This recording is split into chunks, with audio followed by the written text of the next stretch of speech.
من يهده الله فلا مضل له ومن يضلل فلا هادي له أشهد أن لا إله إلا الله وحده لا شريك له وأشهد أن محمدا عبده ورسوله لا نبي بعده اللهم صل وسلم وبارك على هذا النبي الكريم نبينا محمد صلى الله عليه وسلم وعلى آله وصحابته وأنصاره وجنوده ومن اتبع هداه إلى يوم الدين.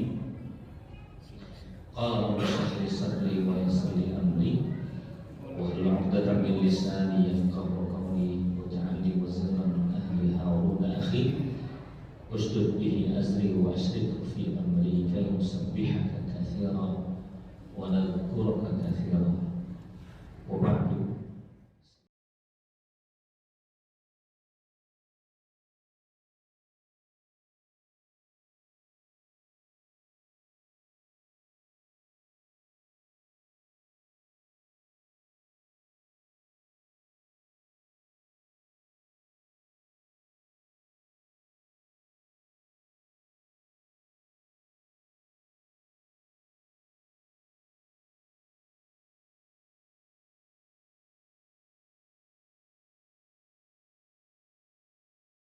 Assalamualaikum warahmatullahi wabarakatuh. Buat rekan-rekan semua, jangan lupa like and subscribe YouTube Boim Cirebon ini ya. Sekali lagi, subscribe YouTube Boim Cirebon. Terima kasih.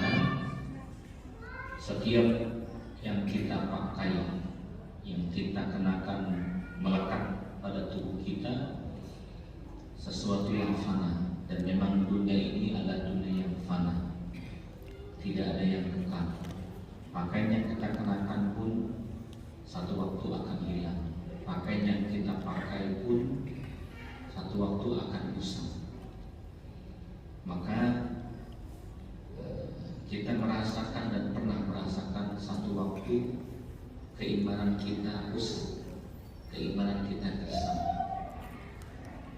Usang karena tercemari, terkontaminasi dengan tarikan-tarikan dunia yang kita masuk pada hebatnya. Karena tuntutan-tuntutan dunia. Kita bukan orang yang antipati dengan dunia, tidak. Tapi kita harus mengutamakan akhirat daripada dunia. Wabtaghi fima ataqallahu darul akhirah wa la tansa nasibaka minad dunya wa ahsin kama ahsanallahu ilaik. Carilah yang Allah anugerahkan kepadamu dari akhirat dahulu, dari akhirat dahulu. Tapi jangan lupa anak istri butuh nafkah. Tapi jangan lupa anak-anak butuh sekolah. Tapi jangan lupa kita pun butuh makan. Namun prioritas utamanya adalah akhirat Allah. Fima ataqallahu daral akhirah wa la tansa nasibaka minad dunya. Dalam surat apa bu? Surat Al-Quran. Surat Al-Quran. Daripada musik dia punya. Jamaah yang dirahmati oleh Allah Subhanahu Wa Taala, karena itu saya pribadi menegaskan untuk dunia akhirat tidak ada kata seimbang. Yang mungkin bapak ibu mendengar, ayo kita harus balance, harus seimbang antara dunia akhirat. Persepsi saya pribadi mengatakan tidak seimbang. Akhiratlah yang utama, akhiratlah yang dilebihkan, akhiratlah yang diprioritaskan. Apa dalilnya? Tadi ayat wabtaghi fima ataqallahu daral akhirah. Carilah yang Allah anugerahkan kepada kalian dari akhiratnya. Tapi jangan lupa keluarga butuh nafkah. Dari yang lainnya apa? Allah mengatakan walal akhiratu khairul laka minal ula. Walal akhiratu khairu wa abqa. Sungguh akhiratmu itu lebih utama daripada dunia. Mana dari yang lainnya? Allah ajarkan kita satu doa, satu jagat. Rabbana atina fid dunya hasanah wa fil akhirati hasanah wa qina azabannar. Kata Pak, Rabbana atina atina fid dunya hasanah, ya Allah berikan kami kebaikan dunia,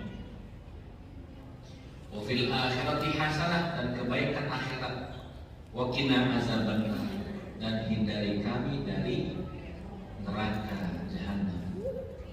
Akhirat disebutkan 2 kali, betul ya? Dunia disebutkan sekali. Berikan kami kebaikan dunia 1, kebaikan akhirat, dan hindari kami dari neraka. 2 disebutkan poin neraka, poin akhirat, dan 1 poin dunia. Maka jamaah yang dirahmati oleh Allah Subhanahu wa taala, ini menjadi satu pelajaran yang berharga bagi kita bahwa dalam jenak-jenak kesibukan kita harus menjaga keimanan. Karena sejatinya iman yang kita miliki terkadang naik turun, Pak.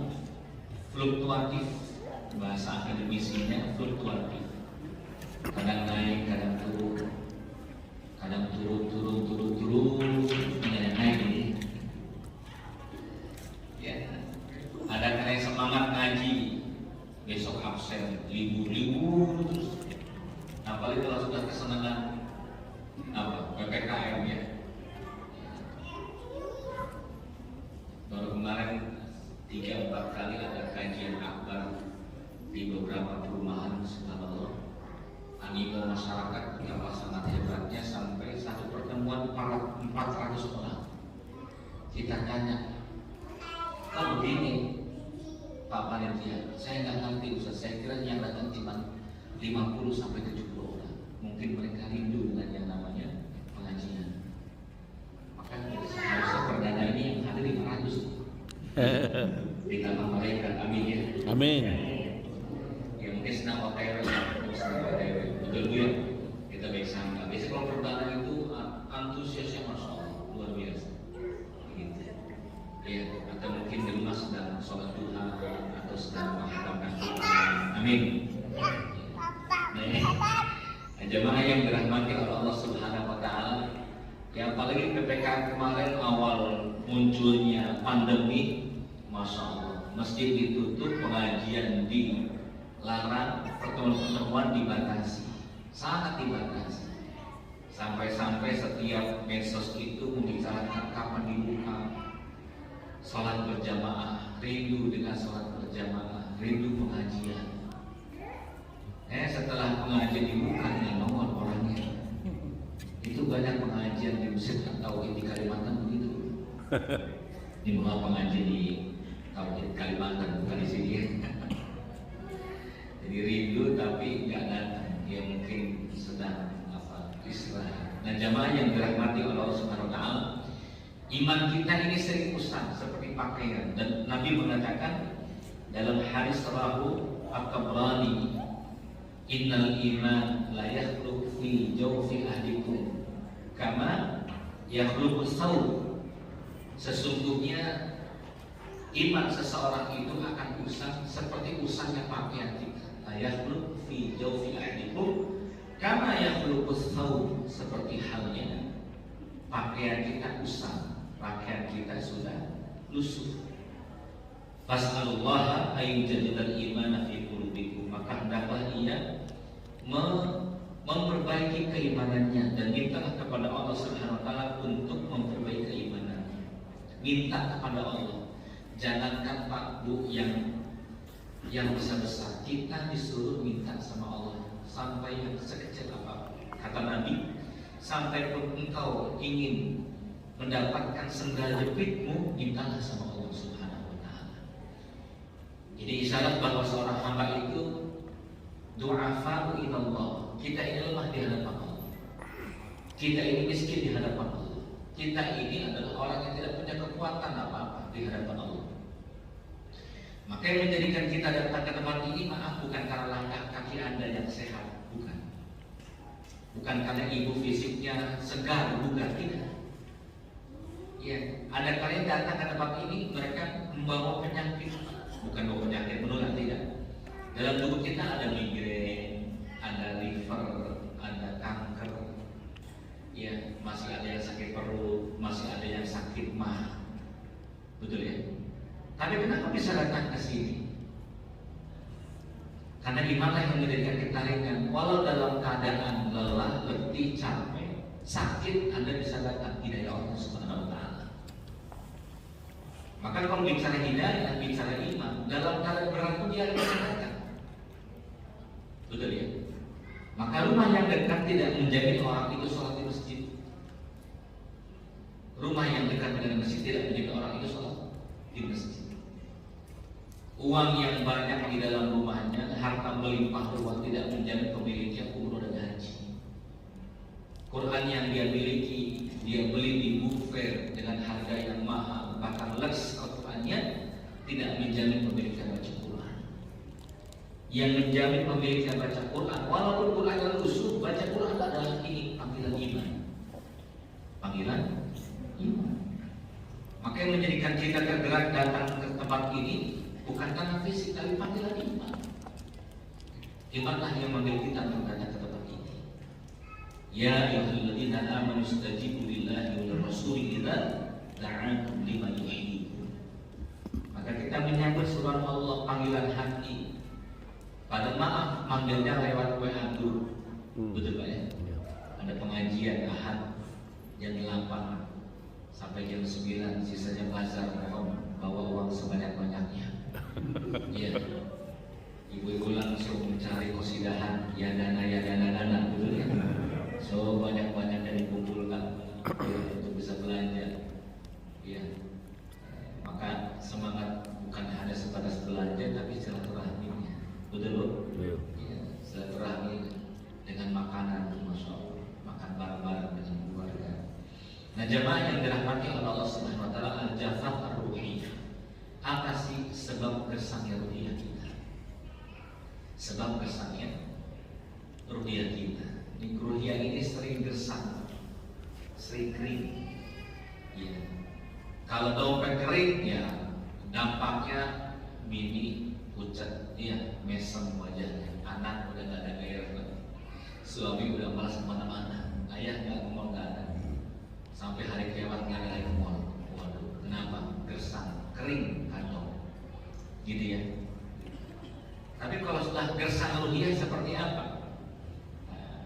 Nah, ini disebutkan dalam syarah tentang hadis al-ahadis ar-ruhiyah. Hadis-hadis berbicara tentang aspek ruhiyah. Sebab gersangnya ruhiyah itu ada beberapa hal. Yang pertama adalah sebab gersangnya ruhiyah itu indikatornya banyak meninggalkan bacaan Quran. Kalau kita sudah sering meninggalkan bacaan Quran, Bapak Ibu, itu terindikasi gersang ruhiyah. Karena Quran itu ibarat air di bumi ini. Ketika menyirami tanah-tanah, dia akan tumbuh segala. Gitu ya. Nah, itu Masya Allah. Ruhnya manusia itu adalah Al-Quran. Maka Utsman bin Affan mengatakan, idza taharatil qulub lama syabi'at minal Quran. Hati manusia itu kalau sudah bersih, dia tidak akan pernah puas baca Quran. Artinya kalau kita sehari dua hari enggak menyentuh Al-Quran, maaf terindikasi hati kita kotor. Maaf ya Bapak Ibu ya, untuk saya ini, ya, untuk saya pribadi. Hati manusia kalau sudah lemah dan sudah tidak tertarik lagi baca Quran, meninggalkannya sepekan dua pekan, terindikasi hatinya kotor.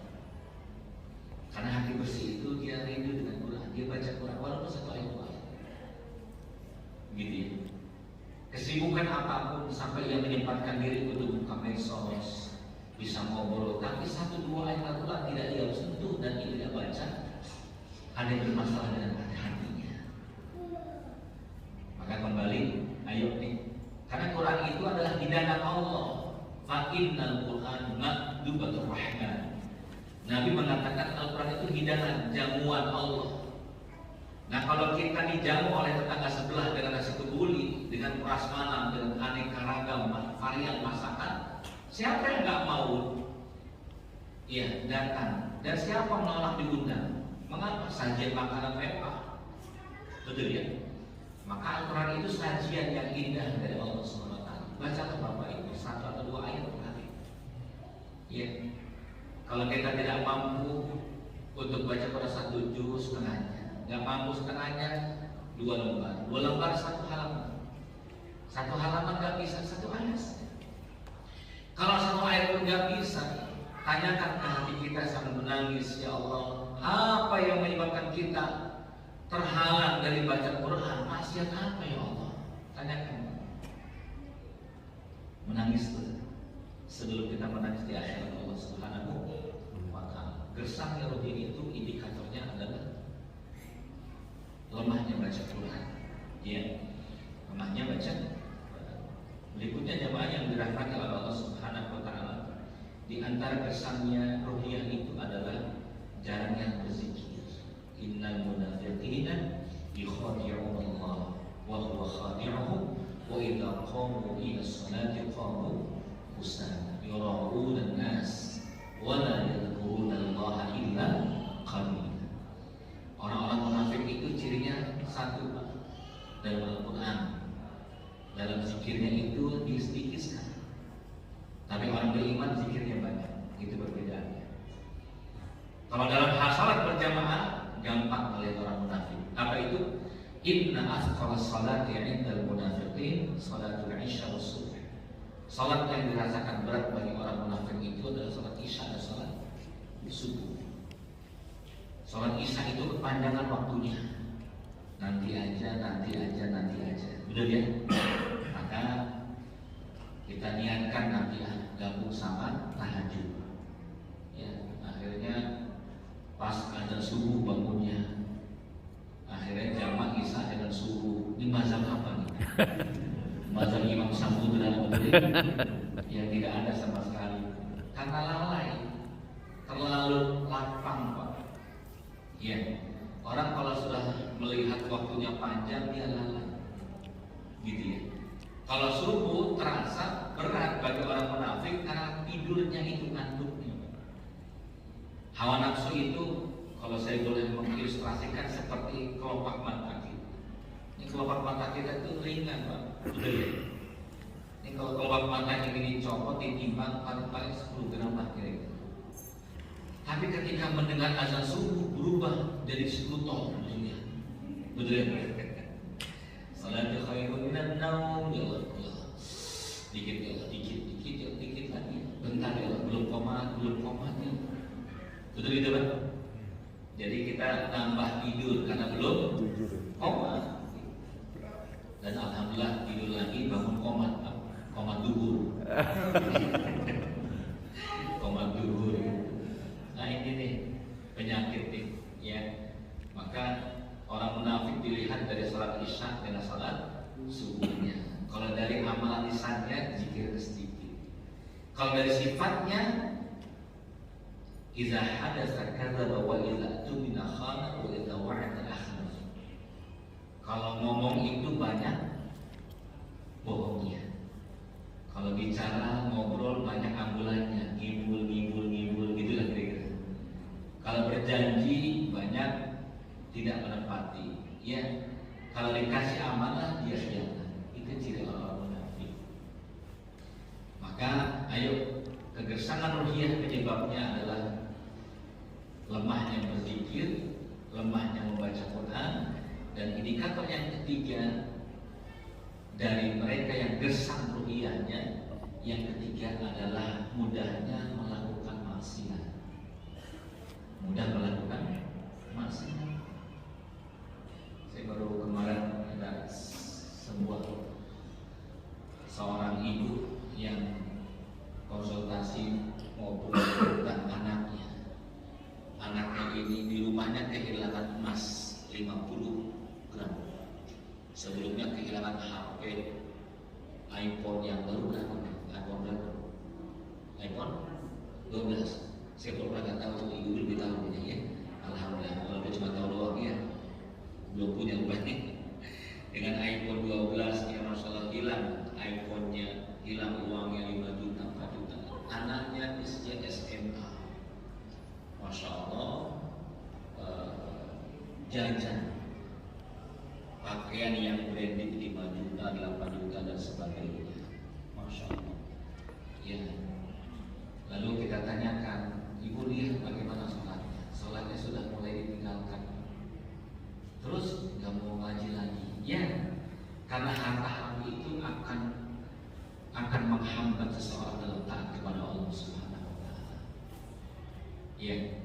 hati-hati nih Bapak, musik musik, saya berani pribadi dan Bapak Ibu sekalian.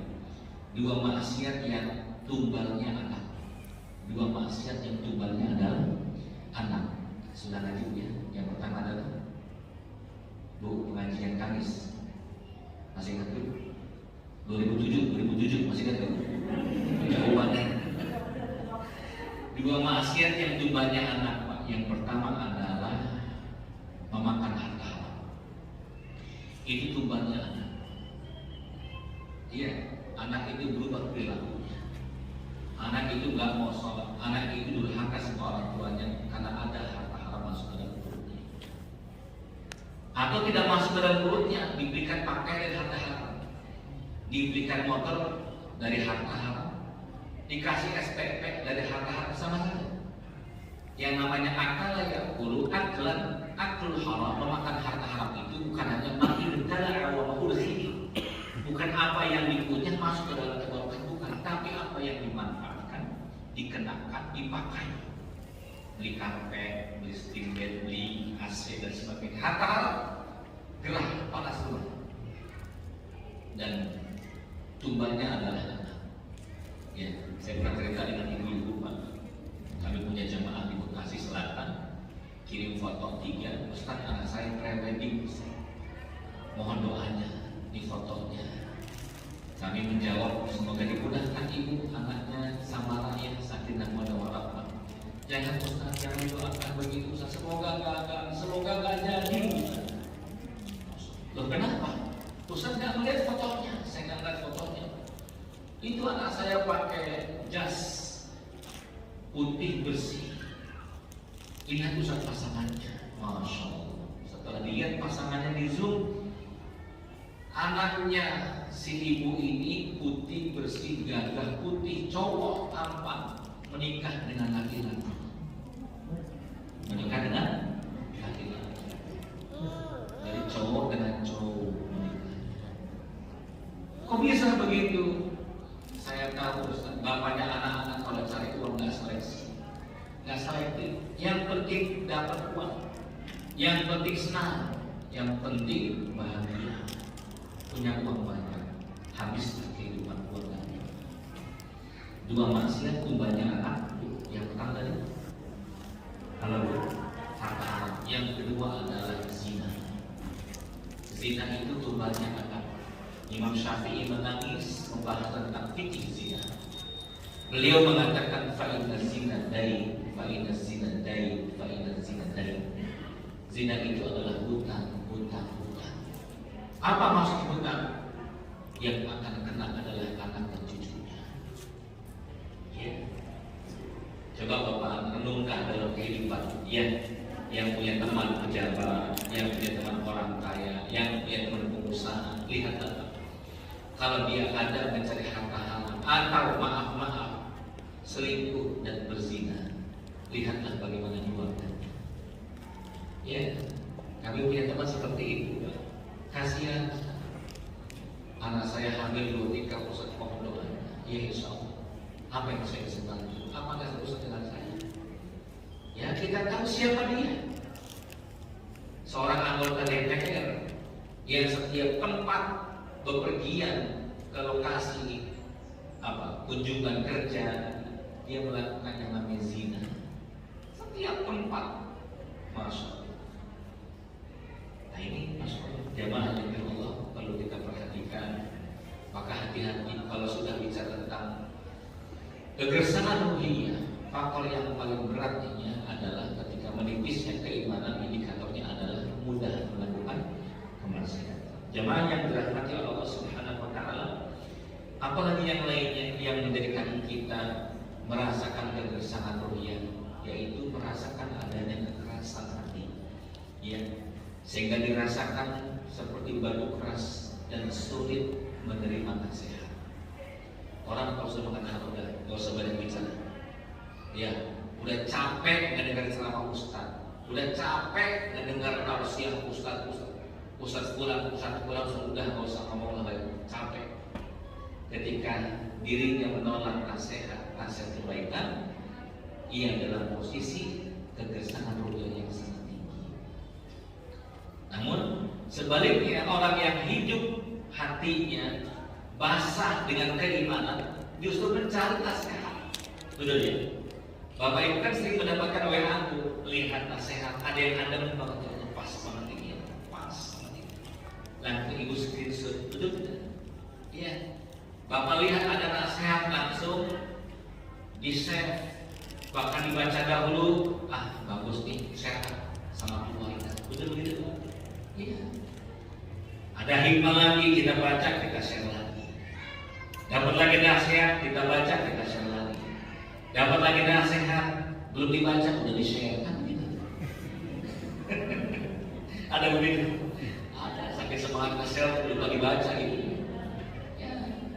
Saya senang ibu bapak ngeliat kisah-kisah sederhana, tapi menghadirkan apa? Keimanan itu. Betul? Terlebih tentang kisah-kisah kehidupan, betul ya? Tentang kisah-kisah kehidupan, tentang sebuah makna keyakinan. Orang dengan berkhidmat saja melayani, mohon maaf ibu, masjid ini sejatinya menjadi pelayan bagi umat. Ketika mesti melayani jamaah demi Allah, Jumatan akan penuh, betul kan? Apa yang dilayani? Makan gratis, betul? Sedekah Jumat tambah makmur kan bu? Tambah makmur, melayani saja, luar biasa. Pun melayani tidak butuh modal banyak. Ketika kita bergerak ada aja nitipin nasi, betul? Ada kali nitipin uang, bu, mohon maaf bu, nitipin juta kalau belikan nasi bungkus nanti bagi-bagi jamaahnya. Tidak harus dari kantong kita kalau kita mau bergerak. Subhanallah. Jamaah yang dirahmati oleh Allah, saya ketemu adik kelas di pesantren di Madinah Al-Munawwarah. Ya, dia dengan istrinya dua anaknya menggunakan mobil Mercy. Oh subhanallah. Antum di sini kuliah? Iya Ustaz, saya S2 di sini. Allahu Akbar. Dulu di pesantren ikut muqabalah, ikut interview dari Syekh. Enggak. Kok bisa ke sini ke Madinah? Kuliah di Madinah? Iya Ustaz, ini karunia Allah dah. Jadi ceritanya saya diamanahkan oleh Pak Kiai, nanti kalau Syekh dari Madinah datang, ente dampingi Syekh, supirin Syekh kemana-mana dia mau ada urusan. Nih mobil Pak Kiai kau pegang, kamu anterin tuh Syekh. Akhirnya saya mengabdi kepada Syekh dosen Madinah Al-Munawwarah. Ini si fulan ini, si santri ini mengabdi kepada Syekh, bukan hanya nyupirin Syekh, tapi merapikan sendalnya, ngelapin sepatunya, merapikan kasurnya, nyapu kamar Syekhnya, disuguhkan kopi dan teh manis. Bahkan dia sewaktu-waktu mengatakan, Syekh mohon maaf izin untuk udalik rijlan, boleh nggak saya pijitin kaki, dipijitin kakinya. Enak, merasa nyaman itu Syekh. Apa kata Syekh? Kamu kenapa nggak daftar untuk interview ke Madinah?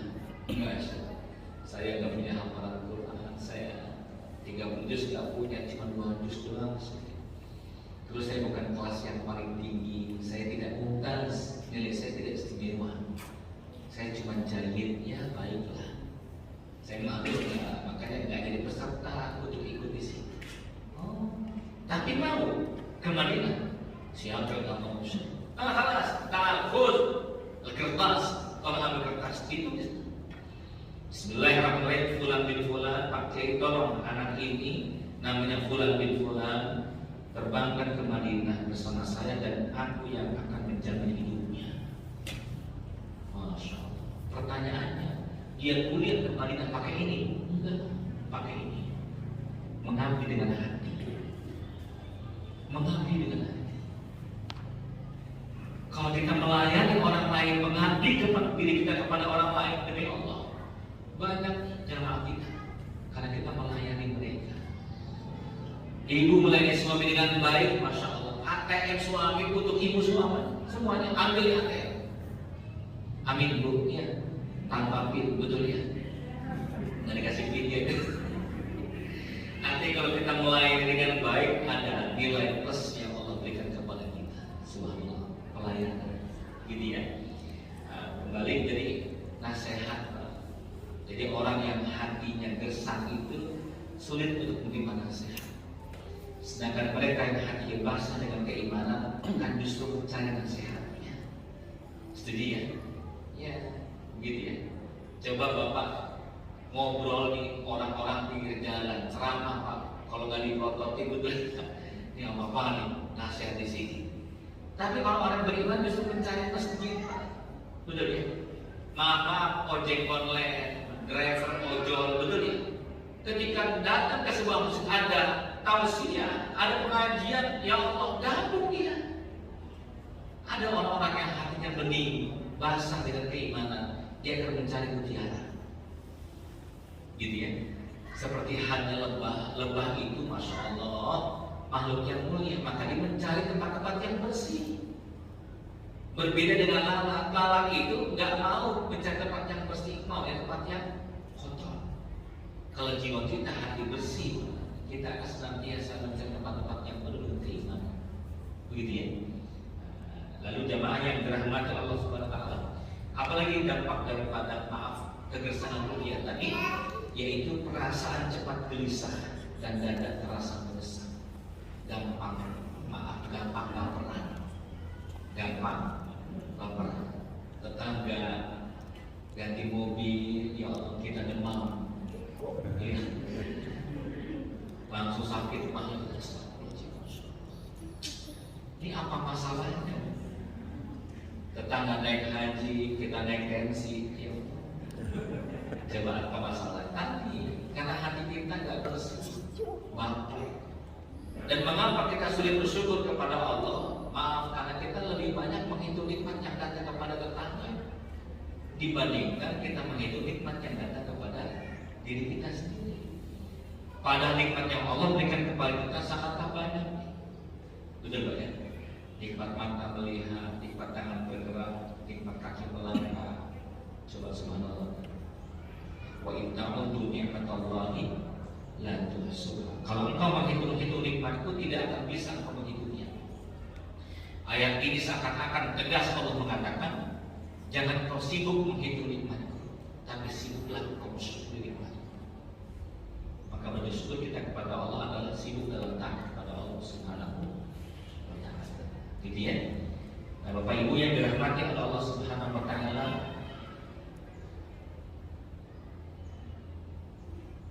di antara kegersangan ruhiyah berikutnya apa itu? Cenderung sibuk berbantah-bantahan, berdebat pada masalah-masalah yang kecil. Nah ini nih, karena itu kita jangan ribut Pak dengan masalah-masalah khilafiyah, kunut dengan tidak kunut, betul. Tapi sibuklah dengan orang yang tidak sholat subuh. Setuju? Ibu nggak usah diributin masalah cadar, gamis panjang, sibuklah dengan tetangga sebelah yang pakai tongtek, apa bu? Tengtok itu lah, karena saya istri nggak punya, saya sebut aja bu ya. Begitulah. Ya, jangan sibuk masalah apa tuh, ormas ini Muhammadiyah, NU, apalagi Al-Irsad, Persis, Persibaya, Persija, Persita dan sebagainya. Ya, kalau sholatnya tangannya bergerak ini, teman tangannya nggak bergerak, kalau hadisnya yang benar seperti ini, kalau yang bergerak, masing-masing ada dalilnya, maka silakan. Betul? Yang diam tidak bergerak, jangan gelisah ketika temannya bergerak, betul ya? Itu ngapain yang bergerak ya Allah? Kayaknya dari sini, dari sini, bukan dari sini. Memang ada hadisnya menggerakkan telunjuk. Yang bergerak melihat tidak bergerak pun jangan sensi hatinya. Kenapa dia nggak bergerak ya Allah? Telunjuknya. Padahal hadisnya super soheh ya Allah. Nah ini macam-macam nih. Maka penyakitnya itu bu merasa benar, itu penyakit. Karena setan merasa paling benar dibandingkan Adam. Maka dia merasa superioritas. Khalaqtani min nar wa khalaqtahu min tin. Wahai Allah, aku diciptakan dari api, dia diciptakan dari tanah, gengsi. Nah inilah benih-benih setan. Maka jangan sibuk dengan perbedaan pendapat. Sibuk perbedaan pendapat sampai berbantah-bantahan, sampai perdebatan, indikator kegersangan ruhiyah. Karena orang-orang yang basah ruhiyahnya itu tak sibuk dengan masalah-masalah khilafiyah. Ayo yang penting beramal, ayo yang penting satu barisan, satu masjid. Ayo yang penting berbaksos di bakti sosial, berbagi, kan enak dulu.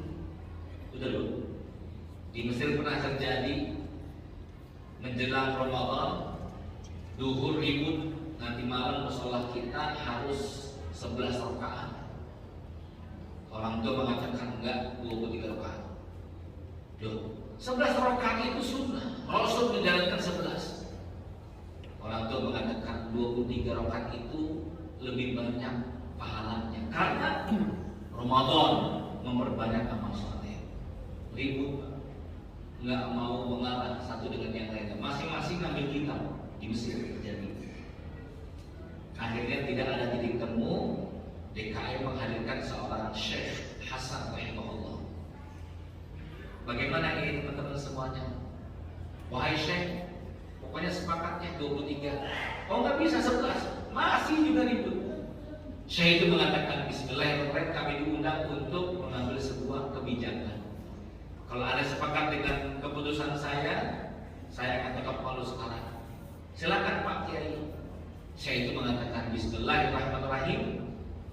Saya putuskan nanti setelah sholat isya malam awal Ramadan malam ini, setelah sholat isya pulang semua jemaah, tutup pintu masjid, pulang ke rumah, sholat tarawih di rumah masing-masing. Wahai Syekh, ini keputusan yang tidak bijak ini. Ramadan, hidupkan masjid wahai Syekh. Syekh itu mengatakan, ya Nabi, wahai saudara, sholat tarawih itu hukumnya sunnah. Persatuan itu hukumnya wajib. Betul? Betul Pak? Mana yang dahulukan, wajib atau sunnah? Jawab. Wajib. Yang didahulukan adalah yang wajib. Salat tarawih hukumnya sunnah. Apalah artinya salat tarawih bersama, tapi hatinya saling benci satu dengan yang lainnya. Enggak enak Pak. Satu masjid saling benci. Salat satu barisan saling dongkol. Masya Allah. Pulang kalian ke rumah masing-masing. Apa artinya sholat sunnah tapi hati Anda bercerai-berai, menangis mereka satu dengan yang berpelukan dan meminta maaf satu dengan yang lainnya. Ya, maka jangan sampai masjid kita ini ada masalah-masalah khilafiyah sampai tidak ada persatuannya dan saling membenci. Nah, usul baik. Ya, indikator kegelisahan ruhiyah. Indikator kegelisahan ruhiyah berikutnya adalah hubbu dunia, cinta dunia berlebihan. Cinta dunia berlebihan. Saya tidak mengatakan dunia itu haram tidak. Tapi Nabi mengatakan dunia mal'un, dunia itu terlaknat. Mobil bapak ini terlaknat, rumah ibu terlaknat. Kecuali yang di dalamnya ada zikrullah dan termanfaatkan untuk akhirat Allah Subhanahu wa ta'ala. Artinya, rumah yang kita miliki kita jadikan sebagai tempat kita untuk membina anak-anak, sebagai jalan menuju surga. Mobil yang kita miliki bukan untuk sombong-sombong, Pak, Bu, tapi untuk kendaraan kita, cari nafkah sama keluarga, silaturahmi kepada orang tua. Maka disitulah dari ibadahnya. Maka hati-hati Bapak Ibu ketika Anda ganti mobil di dalam hati ingin sombong, ingin mewah. Gua juga bisa beli mobil merek Al-Quran Al-Fatihah, betul?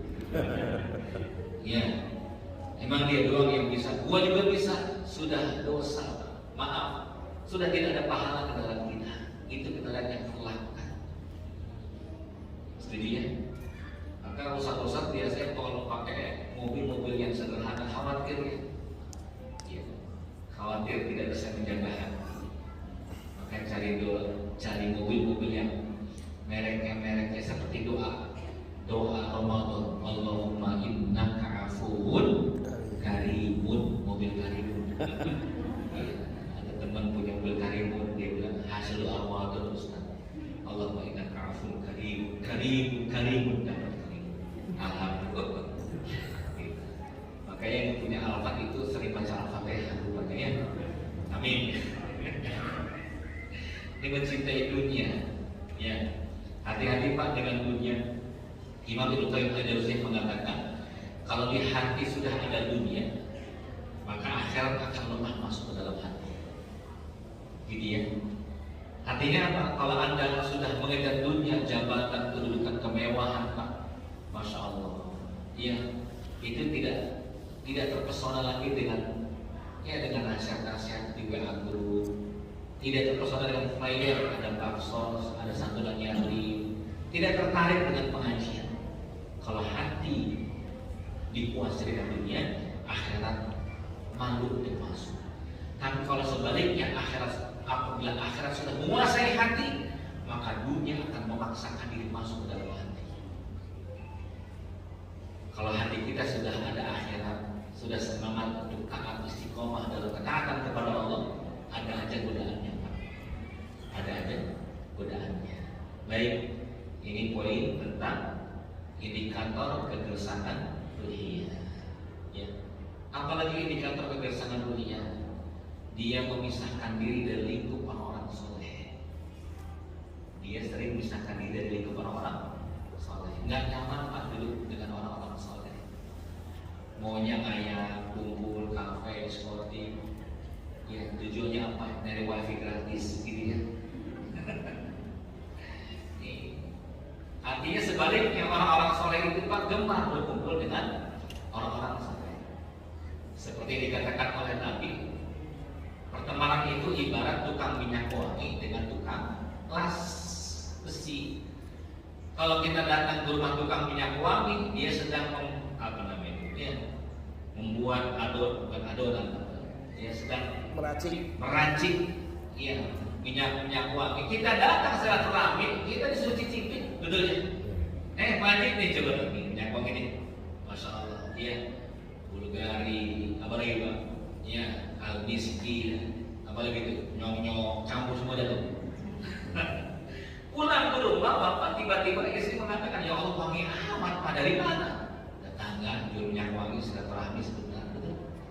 Tapi kalau Anda datang kepada seorang teman yang dia sedang ngelas besi, tukang pandai besi, ngelas besi, kita ngobrol saat dia ngelas besi, kita mendapatkan panasnya api. Bahkan ada percik-percik bola api sampai melubangi pakaian kita.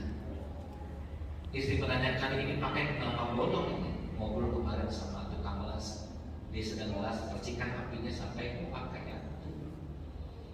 Berteman dengan orang yang buruk akhlaknya, kita akan kecipratan dengan hal-hal yang buruk. Tapi berteman dengan orang-orang yang saleh, kita akan mendapatkan percikan-percikan iman dan kesolehannya. Iya, setuju nih, Bu? Halo Ibu? Bu? Masih hidup Ibu? Masih hidup. Alhamdulillah. Kalau Bapak kayaknya berpengajian kalau ngantuk. Apa solusi agar hati tidak gersang? Apakah solusi agar hati tidak gersang? Yang pertama adalah al-bu'du 'anil ma'siyah. Jauhkan dari kemaksiatan. Jauhkan dari kemaksiatan. Sekecil apapun maksiat jauhkan. Wala taqrabu zina, jangan dekati zina. Artinya apa? Mendekat aja tak boleh. Sarana dan prasarananya, apa-apa yang memotivasi sesuatu bisa melakukan zina, jauhkan. Ya, pertemuan laki perempuan, maaf anak ibu jangan bangga anak perempuan didatangi cowok tampan bersih ganteng. Assalamualaikum Bu Haji. Ya, gimana si fulana ibu? Ya, si Fikoh, munafikoh ini, Masya Allah, munafik. Ada di dalam, mau jalan kemana? Biasa Bu malam minggu. Oh iya, hati-hati ya. Masya Allah. Bapak Ibu, anak kita berduaan dengan seorang cowok, anak kita perempuan.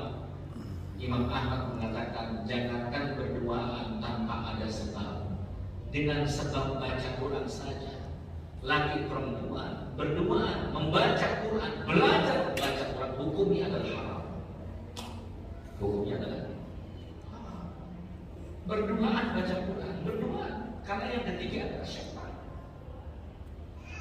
Gak boleh. Iya. Maka mau mohon maaf nih Bapak Ibu kalau melihat kemungkaran di sekitar Delta ini. Bapak naik mobil, melihat ada anak muda, perempuan dengan cowoknya di atas motor. Sudah Pak, gak usah baik sangka, susah baik sangka. Ngapain jangan-jangan murojaah? Gak mungkin murojaah. Murojaah jam 9 malam, murojaah bukan gelap-gelap. Murojaah nggak kira-kira? Klakson Pak Pinti, Assalamualaikum Mas, mohon maaf jam 9 malam. Ini tempat gelap. Ayo bismillah, ayo. Belajar untuk mencegah kemungkaran. Semoga dengan cara itulah Allah akan jadikan anak kita berkenan jalan dengan laki-laki bukan mahramnya. Ayo Masya Allah. Setting mesra itu kan pembuka perzinahan. Ketemuan. Imam Syafi'i mengatakan liqa'un wa ibtisamun, ya, nazaratun wa ibtisamun wa liqa'un wa zawajun. Awal mulanya dari tatapan, setelah tatapan senyuman, setelah senyuman pertemuan, setelah pertemuan nikahan. Kalau nikah, kalau nggak nikah, wallahu a'lam bishawab. Begitu ya. Maka hindari sekecil apapun bentuk-bentuk kemaksiatan. Ya, maaf Bapak, walaupun kebutuhan hidup sangat luar biasa hebatnya, ada kalanya orang nyongkok datang kerja kita pun seperti itu, bagian pergudangan, bagian barang masuk keluar masuk barang. Ada barang yang tidak cocok, kita terpisahkan, mohon maaf ini tidak sesuai dengan karakter perusahaan saya, mohon maaf nggak bisa. Amplop datang mau diizin Pak dari pimpinan saya 10 juta. Enggak, tidak. Ambil Bang. Jangan gara-gara barang seperti ini Anda menyogoknya, meluluhkan hati saya, haram ini. Terus saya menolaknya. Kira-kira tidak masuk Bang. Ambil Bang. Cakep. Alhamdulillah. Meninggalkan kemaksiatan. Datang lagi dia mau diizin Pak. Rupanya bukan 10 juta, 100 juta. Oh. Kalau itu saya istikharah dulu sebentar. Istikharah dulu sebentar, boleh gak Pak? Istikharah dengan sesuatu yang haram hukumnya tetap tidak dibolehkan. Seperti hanya Bapak makan babi dengan Al-Fatihah. Makan babi Bismillahirrahmanirrahim, Al-Fatihah tetap banyak. Ini tidak dibolehkan sama sekali. Hindari. Solusinya adalah hindari kemaksiatan. Apalagi yang lainnya, paksakan dalam amal soleh. Rumus amal soleh itu satu maksudnya. Sudah ya? Apa Bu jawab? Bu, Allahumma paksaku. Rumus melakukan amal soleh, Allahumma paksaku. Paksain dulu. Apa yang menjadikan Bapak Ibu bisa datang ke sini? Karena dipaksakan dahulu. Kan Ibu bilang begitu, datang aja dulu. Dibeli sarapan dulu, betul ya? Susu dan sebagainya, Masya Allah. Duduk nyaman, selonjoran, tidur supaya ya. Kita bangun sholat tahajud malam-malam itu pun karena dipaksakan. Bapak pengen sehat, dipaksakan ya Pak? Jogging 2 kilo, 3 kilo, betul tidak? Karena pengen sehat. Pengen tambah sehat lagi, di sepeda 5 juta, 10 juta. Goes tipis 20 km. Selfie cetak. Betul Pak? Ya Allah, tukang somai tiap hari naik sepeda gak pernah selfie Pak, biasa. Ya kita yang unik banget itu. Masalah pengen sehat kita paksakan, masa kita pengen lembut hati, pengen kuat jiwa, pengen berkah hidup, kenapa kita nggak memaksakan diri dalam taat kepada Allah? Setuju Bu ya? Paksakan baca Quran. Kapan lagi kita bisa baca Quran? Masya Allah. Ustaz susah banget Ustaz. Saya malu, anak saya sudah juz 30, juz 29. Saya ikro di malu Ustaz. Malu itu Bapak Ibu kalau merampok, mencuri, zina, judi, lalu engkau malu. Tapi kalau untuk baca Quran jangan malu lah. Ambil Iqra kecil, ambil Quran besar, buka Quran yang tengah-tengah yang besar, Iqra taruh tengah-tengah apa? Kan cakep itu ya. Anak lewat angkat dikit Qurannya gitu. Itu anak lihat, ya Allah, ayo udah juz 15 ya Allah. Padahal Iqra jilid 2 Pak. Bahasa rohama sama kak lama kok kolama kata anak ayah tambah sih kolama sih. Namanya baca Iqra-nya. Baik, gitu ya, paksakan dalam amal saleh. Solusi gesaknya dunia adalah menghindarkan diri dari sikap berlebihan. Berlebihan dalam harta dilarang dalam Islam. Berlebihan dalam akidah pun dilarang. Akidah kita tauhid kepada Allah. Jangan sampai nambah yang lainnya. Nyembah patung, nyembah makam, nyembah batu, mengkeramatkan batu, meyakini bahwa hewan memiliki kekuatan dalam hidupnya. Bohong. Contohnya apa? Tuh Pak, tokek. Bisa pernah lihat? Tokek kaya, tokek miskin, tokek kaya. Diyakini dalam hidupnya. Alhamdulillah berarti kaya, Allah kaya.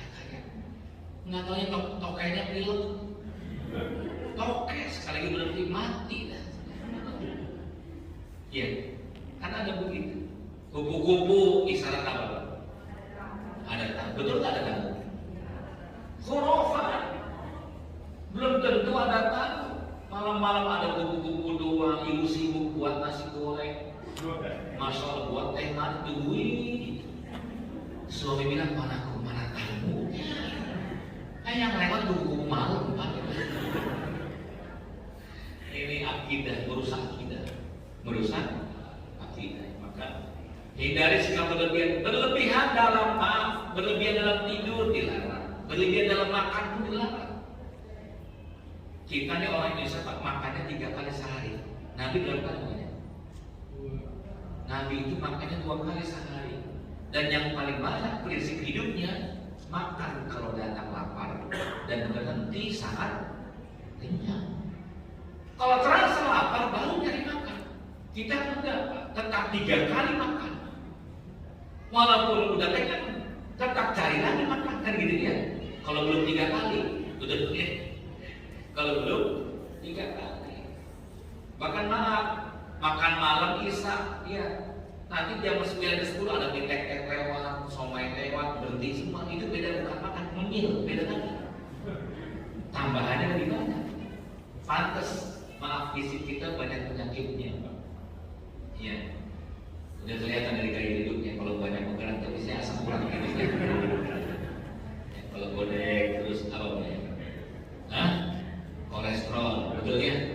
Ya Allah, kalau udah darah tinggi itu. Apalagi melihat cicilan banyak, darah tinggi. Ya. Berlebihan dalam menyikapi kehidupan itu bagian daripada apa? Ya, lemahnya keimanan kita. Berlebihan, hati-hati berlebihan.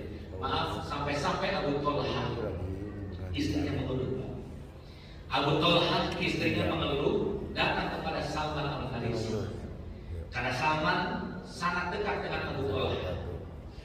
Wahai Salman, bisakah ngomong sama suamiku Abu Thalhah? Lah, emang kenapa? Innahu la yahtaju minad dunya. Sepertinya dia gak butuh saya. Bahasa gampangnya, gak pernah nyolek saya. Malamnya itu tahajud terus. Bayangkan, Abu Thalhah itu orang yang rajin tahajud sampai gak pernah ada waktu untuk membesarkan istrinya. Gak pernah disentuh. Ya, ibu pernah disentuh sama suami pakai sapu, jauh. Ini disentuh, nggak pernah mendapatkan kasih sayang. Ya, hubungan suami istri dari Abu Thalhah. Kata Salman, izinkan saya nginap dulu. Siap, saya akan nginap dulu orang tua saya dan dia mengizinkannya. Maka nginaplah Salman di rumah Abu Thalhah. Betul Pak, habis kisah tidur bangun jam 12, Salman menarik tangannya, tidur dulu. Jam 1:30 baru bangun malam sampai jam subuh. Habis sholat subuh, Abu Talha menyiapkan makanan. Wahai Salman, ayo makan. Kata Salman, ayo sama engkau, saya puasa. Kata Abu Talha, loh saya tamu suruh makan, tuan rumahnya tak makan. Ayo makan sama-sama, menghormati tamu. Ayo makan bareng-bareng. Malamnya dia mulai, siangnya puasa tasyadud, tanda kutip berlebihan dalam tahajud, sampai-sampai tidak punya dulu istri. Apa kata Abu Talha? Kata Salman Al-Farisi, inna li jasadika 'alaika haqqun wa inna li zawjatika 'alaika haqqun. Wahai Abu Talha, fisikmu butuh hak, istrimu butuh hak juga, anak-anak kita butuh hak, Allah pun punya haknya. Berikanlah hak yang secara proporsional. Nabi datang menepuk pundak Salman Al-Farisi dan mengatakan, saudara ya Salman, engkau benar wahai Salman. Maka mohon izin Bapak, jangan berlebihan dalam tahajudnya. Setuju Pak? Halo Pak? Jangan berlebihan dalam tahajudnya. Setuju Pak? Kalau mati buru-buru tahajud sebaliknya. Ya, baik. Lanjut jamaah yang dirahmati Allah Subhanahu wa taala, subhatus salih. Solusi agar kita bisa bening keimanan kita dan basah keimanan kita adalah banyak berteman dengan orang-orang saleh.